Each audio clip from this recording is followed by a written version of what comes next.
Welcome to the Psychology Is podcast. I am Nick Fortino, and I'm so grateful to be joined today by Dr. David Cohen. Welcome, David. Thank you, Nick. Thank you very much for asking me to be here with you today. My pleasure. And I'll mention, I know we have many regular listeners of the podcast, and we always have new listeners as well. So I'll mention, especially to the regular listeners, that they're well aware that on this podcast, this here is, I believe, the 48th episode, and we have covered many different topics. But lately, and throughout the history of this podcast, we have turned our attention to the topic of modern day mental health care and the paradigms that support it, and specifically some of the problems with modern day practices in psychiatry. And we've had many very critical conversations, and you are someone that I decided to reach out to because I have come across your work and your positions on this issue. And I think that you are very insightful on the topic.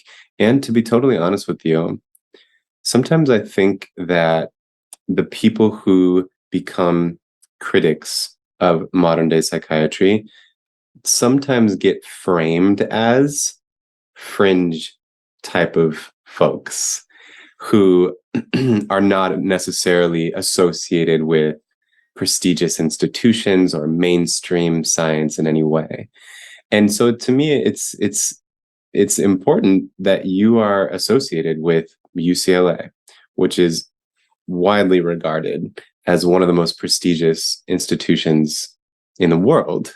And yet you also have, these positions that you have your criticisms of modern psychiatric practices that I think tend to counter the common narratives that people are exposed to.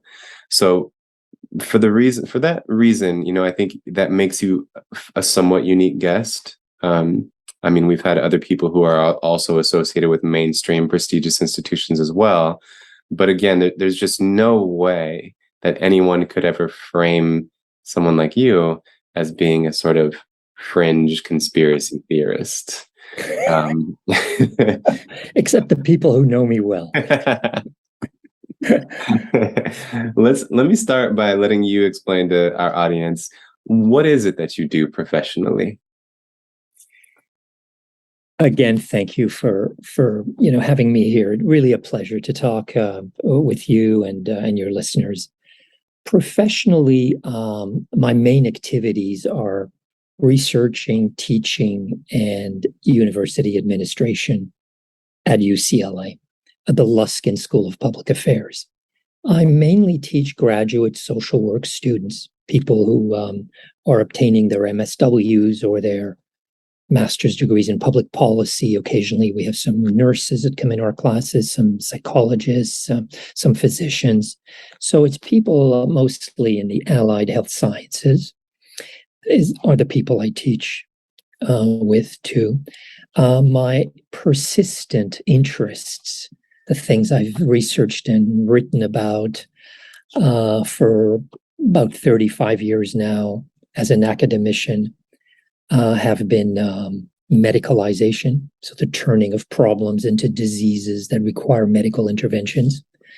They have to do with psychotropic drugs, first the prescription ones, first the antipsychotic ones, and then moving on to all the other different classes of them, the stimulants, the benzodiazepines, the antidepressants, the so-called mood stabilizers, and when looking at the drugs, looking at how they were seen, conceived, sort of viewed by different players in the mental health system, whether they're those who take them, those who prescribe them, those who sell them, those who write about them, those who are teachers, the professionals, the medical professionals, the non-medical professionals. So the whole representations of the drugs, how they're seen and used by different players. That's been a lot of my focus. And then I did much studying on the adverse effects of the drugs and generally the harms that result from mental health interventions. I've looked at drug safety systems. How do you ensure safety of products ranging from drugs to electroshock of the people that are going to be subjected to them? I've then looked at essentially law and ethics, the tight knot of law, ethics, and power when you're a mental patient, and what actually runs the show. Is it the values? Is it the laws? Is it the power you're under? What holds sway over everything? And how are these all tied together and difficult to unravel when you're in the center of them and tied up in knots by ethics or law or the power that people wield over you or that you wield over others? And so I've been into coercion, of course, dilemmas of coercions and systems of care, the history of coercion, how we force people to do things we want them to do. Usually we say for your own good, and things like that. So these are the interests and others, because there's no sense going through a list of all the things that I've looked at and try to really understand better. But it's around that. It's groups in the mental health system that are being subjected to different interventions, and the principles and the history of the things they're being subjected to. If only we could explore all of that expertise in one podcast episode, but we'll do our best here. And that kind of brings to mind why else I think you are a unique and very valuable guest, because you have a bird's eye view, it seems, of the whole situation. And I think it's quite difficult for people to get a bird's eye view, to have a historical context, to have context around all these different groups that you're talking about, to have context around the law, the ethics around everything. And then I've even heard you speak about the process by which drugs are approved and the connections between, lawmakers and drug companies and etc. So I aspire to kind of really see the big picture in the way that I think you're capable of seeing it, and I think you're going to help me see that big picture. I would love to. This is, in fact, as my work has progressed and as time has passed and I've grown older, I feel that I'm looking. But the portrait that I'm drawing, or that I see, is higher and higher level, in the sense that I'm a bit more distant from the objects and the activities on the ground, both in space and time. Meaning I'm very interested in how we were doing things 60,000 years ago. Is what I mean. We've been in groups for a long time. We've had to collaborate and cooperate. We've excluded and included. We've had rituals around that, I'm sure, for 100,000 years, if not more. We are only looking at ourselves over the last 50, 60 years. And so I'm conscious that a lot of things have gone on before. A lot of things will go on after. But I do try to get what I call the big picture. Yes. And it makes me pay attention to some patterns and completely ignore others that some of us might be caught up in. They're almost meaningless to me. But that might be illustrated as we continue discussing. Right. Yeah, I'm curious about that comment, the patterns that you find yourself ignoring. And can you give an example of what you mean by that? It doesn't really matter. For example, you said it doesn't quite matter the nature of the interventions, whether you're drugging someone or recommending them to take a drug or giving them a drug or putting it in their mouth or just talking with them. It doesn't quite matter sometimes the nature of the drug. It doesn't matter whether you're doing it in a mean way or a kind way, or you mean well, or you want to punish them, or ultimately, everything has an effect. And what people decide the effect is for them is often what it's going to be.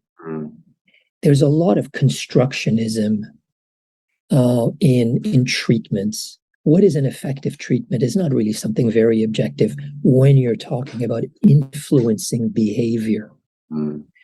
Even to some extent when you're talking about changing bodies and meeting targets to, say, reduce a cancer. That is something that's, you could say objectively measurable.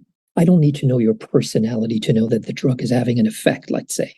But for everything that has to do with me influencing how you feel and you think and you act, almost anything goes. The dynamics at work there are things that we just don't get. We just know that if you're seeking or willing and you get some palpable feeling in your body about something I've given you, there's going to be an effect. And you're going to decide what the effect's going to be to a great extent. So I mean to say that it doesn't quite matter sometimes the exact circumstances within which something is taking place. We're going to throw in meaning at it on all sides, and someone's going to come out of it with their own meaning, and it's going to have the effect they've wanted it to have, or the effect they have never wanted it to have. So what I'm saying is, it's hard to really understand exactly what's going on in healing relationships. We just know that they're malleable, they're powerful, and they're like a constant. What exactly the different forms they take are almost irrelevant. There's like this constant invariant connection, and good luck to understand how it works. But something happens and it gets used by charlatans, by experts, by well-meaning people, by people themselves over and over again in the past, and will get used in the future. Interesting. Well, I would love for you to perhaps articulate what you see is the modern day mental health care system, particularly as provided by professional psychiatrists. If you could articulate how you see that system as functioning and what maybe some of the core beliefs are that underlie it. If you could articulate that and then express to me, what do you believe are some of the core problems with modern day mental health care? Okay. Well, that's a good, I guess, way to start. The core beliefs, the core problems with those beliefs.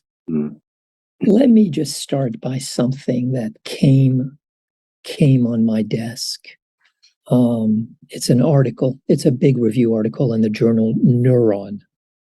Neuron is a Nature publication. It's maybe one of the most prestigious biological neurobiology publications in the world, and I think it came out August 17th. I wrote down a couple of lines from it. So it's a review by Raymond Dolan. He is considered one of the most cited, top second or third or fourth most cited neuroscientists in the world, and he and his colleagues wrote a review of a massive amount of brain imaging, neuroimaging literature. He says they looked at 16,000 articles that were published in the last 30 years. It's a huge body of knowledge looking for the underlying neurobiological basis of psychiatric conditions. So I would love to read to you the conclusion, a couple of passages. I think it's going to tell us what are the core beliefs and what are the core problems. He writes, despite 3 decades of intense neuroimaging research, we still lack a neurobiological account for any psychiatric condition. He continues, thus, it remains difficult to refute a critique that psychiatry's most fundamental characteristic is its ignorance. That it cannot successfully define the object of its attention, while its attempts to lay bare the etiology of its disorders have been a litany of failures, unquote. So that's not me saying that. I agree with that 100%. That's Raymond Dolan in Neuron.